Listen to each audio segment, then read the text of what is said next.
Negative thoughts ever get you down? Well, it's a good job you chose this video because we have an answer for that.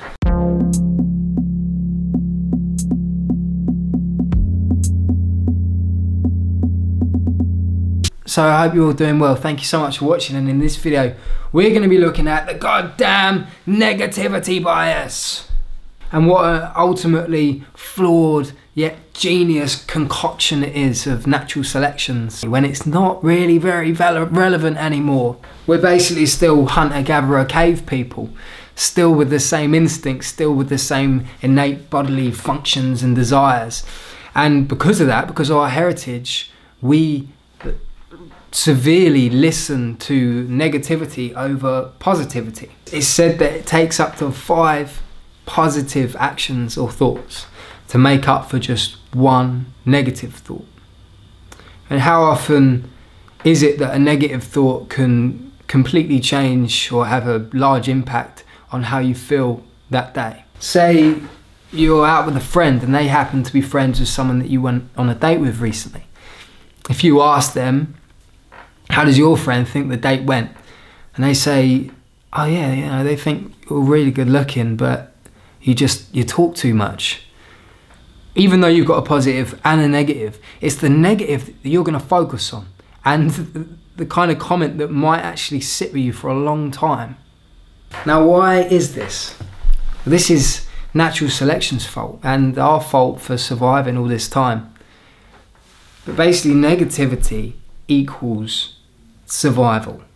And going back into the time of the caveman, and think of yourself as the caveman walking up to your cave, and as you get to the cave you notice there's some saber-toothed tiger paw prints leading into the cave. If you skip the risk of going into the cave and fetching your favourite hammer, then that means that you will survive. But if you take the risk and go into the cave to try and get the hammer, that means that you could die. You'll be eaten by the saber-toothed tiger. Now, weighing them both up, the outcome of the negative is so much stronger than the outcome of the positive, of the thought of taking a risk. And therefore, through years of survival, that is what we focus on. Say the caveman, he goes into the cave. To fetch his hammer, and he dies. He doesn't pass his genes on to the next generation. But say he listens to the negative thoughts and he doesn't take the risk and he leaves the hammer in the cave, and then he survives and he passes his genes on into the next generation, and then the next generation have an even more affirmed approach that listening to negativity equals good, equals survival, equals ding dong, here we go. Now, our brain is still wired to think and act in this way, even though there aren't many tigers around now. So what can we do about it? Well, awareness is key here.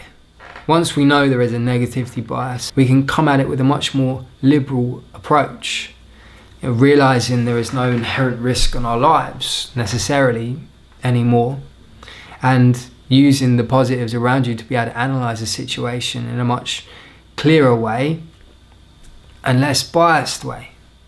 And of course, we can also reduce the negativity bias through meditation. Meditation helps us to see the world without all the warning signs that we usually put up. It helps to reduce the essence of thinking things are bad just because someone's told us they're bad. It takes away the prejudgment and helps us see things for what they are.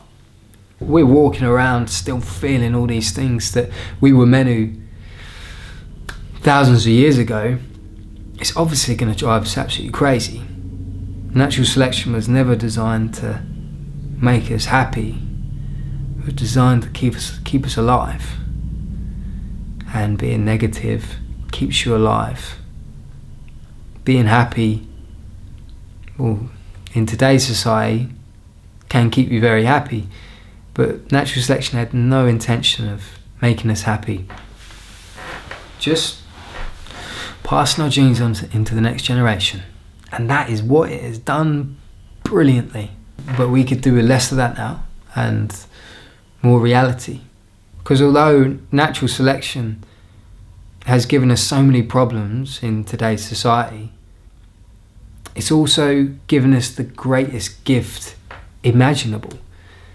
The fact that we can untangle all of these things that natural selection has set us up with.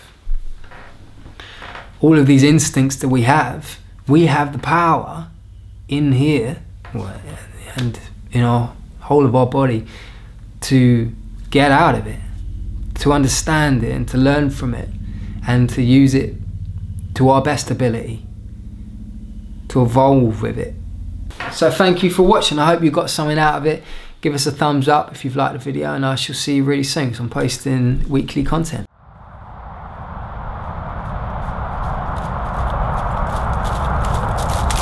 Could you help me? Subscribe to my channel.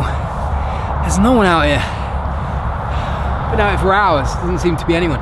If you could do that, it'd be crazy cool.